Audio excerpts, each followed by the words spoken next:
Meu nome é Carolina Gonçalves e meu trabalho de conclusão de curso foi sobre a síntese e a caracterização da nanoferrita de cobalto e a aplicação na obtenção do biodiesel. A minha orientadora durante o processo foi a Maria Macedo. Bom, o biodiesel ele é uma alternativa mais sustentável do que os combustíveis fósseis tradicionais. No setor naval, ele pode ser usado para alimentar os motores dos navios, substituindo parcial ou totalmente o diesel convencional. Ele é um biocombustível constituído de ésteres de alquila, usualmente produzido através de uma reação de transesterificação de um triaglicerol com álcool metanol ou etanol, na presença de um catalisador homogêneo ou heterogêneo. Muitas pesquisas já foram desenvolvidas no Brasil, o que é muito bom para estabelecer a liderança no país nesse processo. Foi dentro desse contexto que a gente realizou o trabalho para desenvolver catalisadores nanoestruturados para a síntese do biodiesel. Foi preparado um nanocatalisador à base de ferrita de cobalto, em razão das propriedades únicas em termos de elevada área superficial e distribuição eletrônica, e que pode representar uma grande promessa e oportunidade para novas aplicações na indústria química, permitindo ganho de atividade e seletividade em relação a catalisadores tradicionais aplicados na síntese do biodiesel. Nos objetivos do trabalho, o objetivo geral dele foi sintetizar e caracterizar, né, a nanoferrita de cobalto e aplicar ela na obtenção do biodiesel. Para isso, a gente precisou fazer sintetizar nanopartículas de ferrita de cobalto, caracterizar ela por algumas técnicas, aplicar esse nanocatalisador na obtenção do biodiesel e determinar o percentual de éster para cromatografia gasosa. Na preparação da nanoferrita de cobalto, a gente foi preparada a partir de uma solução de fluido de cobalto. Essa solução foi adicionada lentamente sob agitação na suspensão aquosa, na temperatura de 90 graus. Os íons de ferro foram reduzidos em sulfito de sódio. Foi adicionado a NaOH pH 13, seguido de formação de um precipitado que foi decantado com a ajuda de um ímã. O material obtido ele foi seco à temperatura ambiente e tratado a 300 graus por 1 hora no forno mufla e depois caracterizado.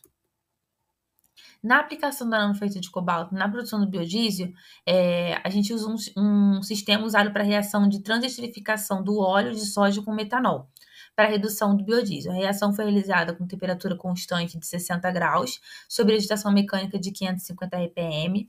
O nanocatalisador de fita de cobalto ele foi colocado num becker, adicionado metanol sob agitação mecânica constante, e em seguida adicionado determinada quantidade de óleo para manter a proporção desejada.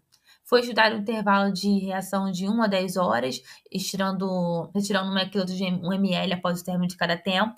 E esse biodiesel foi diluído com ml de hexágono, centrifugado e seco na chapa de aquecimento dentro de uma capela para eliminar o hexágono em seguida para a análise da cromatografia. Os resultados apresentados nos picos correspondem à pista catalográfica. A maioria dos picos são ligeiramente largos e de baixa intensidade, como esperado já, para materiais nanocristalinos. A gente conseguiu fazer um tamanho médio da partícula de nanoferrita usando a equação de Scher e a gente chegou a 10 nanômetros mais ou menos da medida delas. Nesse tamanho de 10 nanômetros, a gente conseguiu ver que ela teve uma característica super paramagnética, que é a presença de um campo magnético externo, que quando retirado do campo, a partícula não permanece magnetizada, né?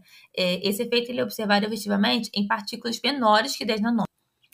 Nas medidas magnéticas, o gráfico de medida apresentou uma diferença de 5,7 entre a magnetita e a fita de cobalto, sugerindo que as energias de dois metais nanoparticulados podem contribuir para o aumento da magnetização e dessaturação.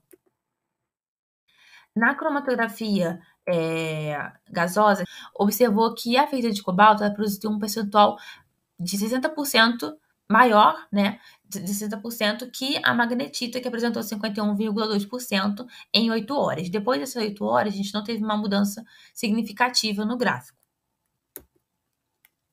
As conclusões que a gente tirou foi que o material obtido teve características superparamagnéticas em razão do tamanho da partícula, né, de 10 nanômetros que foi visto no DRX.